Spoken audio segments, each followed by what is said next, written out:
You ask Tiger to solve. This deals with linear equations with one unknown. The final result is c=16. Let's solve it step by step. Simplify the expression. Expand the parentheses. Simplify the arithmetic.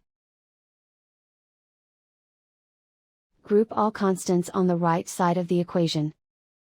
Add 18 to both sides. Simplify the arithmetic.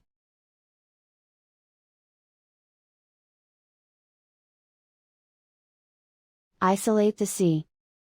Divide both sides by 3. Simplify the fraction.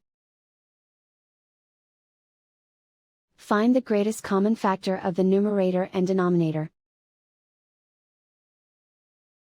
Factor out and cancel the greatest common factor. And so the final result is c=16.